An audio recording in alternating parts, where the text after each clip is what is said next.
दोस्तों, कहानी का शीर्षक है भ्रम। कभी कभी हमें कुछ चीज़ों का भ्रम होता है। कई बार ऐसा होता है कि जो हमें दिखता है वो वास्तव में होता नहीं है, और हमें जो दिखता है उसे ही हम सच मान लेते हैं और उसके आधार पर सारे निर्णय लेते हैं। ऐसे लिए हुए निर्णय अक्सर गलत ही होते हैं और बाद में पछताने के अलावा हमारे पास और कुछ नहीं होता है। ये कहानी भी कुछ ऐसे भ्रम के बारे में ही है। एक दिन एक संत प्रातःकाल भ्रमण के हेतु से किसी समुद्र के तट पर पहुंचते हैं। संत का ध्यान वहां पर एक पुरुष पर गया। वह पुरुष एक स्त्री की गोद में सर रखकर सो रहा था। उस पुरुष के पास एक शराब की खाली बोतल भी पड़ी हुई थी।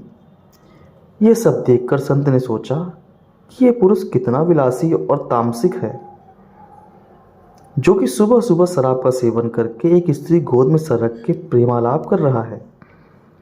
कुछ देर के बाद उस समुद्र से किसी मनुष्य के चिल्लाने की आवाज़ आने लगी।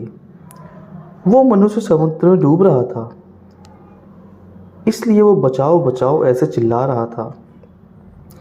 उस संत ने ये सब देखा, फिर भी वो कुछ नहीं कर पाया क्योंकि उसे तैरना नहीं आता था।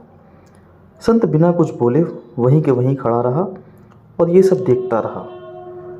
जो पुरुष एक स्त्री गोद में अपना सर रख के सो रहा था, वो खड़ा हुआ और उस डूबने वाले मनुष्य को बचाने के लिए पानी में कूद पड़ा। थोड़ी ही देर में तो उस मनुष्य ने उस डूबने वाले व्यक्ति को बचा लिया और वो उसे समुद्र के किनारे पर लेकर आ गया। अब ये सब नज़ारा देखने के बाद वो संत विचार में पड़ गया कि क्या मैं इस पुरुष को भला समझूं या फिर बुरा। संत उस पुरुष के पास जाते हैं और उनसे पूछते हैं कि भाई, तुम कौन हो? यहाँ पर तुम क्या कर रहे हो? उस पुरुष ने जवाब दिया कि मैं एक मछुआरा हूँ, मैं मछली पकड़ने का काम करता हूँ। आज कई दिनों के बाद मैं प्रातःकाल समुद्र से मछली पकड़ने के बाद जल्दी यहाँ पर आराम करने के लिए लौटा हूँ। मेरी माँ मुझे लेने के लिए आई है और उसको कोई दूसरा बर्तन ना मिलने के कारण वह इस मंदिरा की बोतल में पानी भरकर मेरे लिए आई है।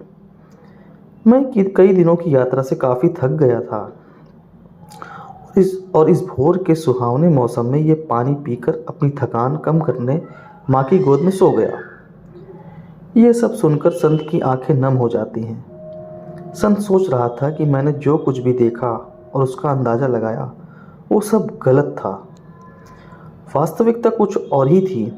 उसे अपने आप पर गुस्सा आता है कि मैंने कैसे किसी के बारे में ऐसे घटिया सोच लिया। इसलिए हमें किसी भी निर्णय लेने से पहले उसके बारे में 100 बार सोचना चाहिए और अच्छे से सोच समझ कर ही फैसला लेना चाहिए, क्योंकि कभी कभी हम फालतू के भ्रम में होते हैं और ऐसे भ्रम में आकर हम गलत फैसला ही कर लेते हैं। हमें जो जैसा दिखता है वैसा होता नहीं है, उसका एक दूसरा पहलू भी हो सकता है, पर कभी कभी हम फालतू के भ्रम में आके गलत सोच लेते हैं।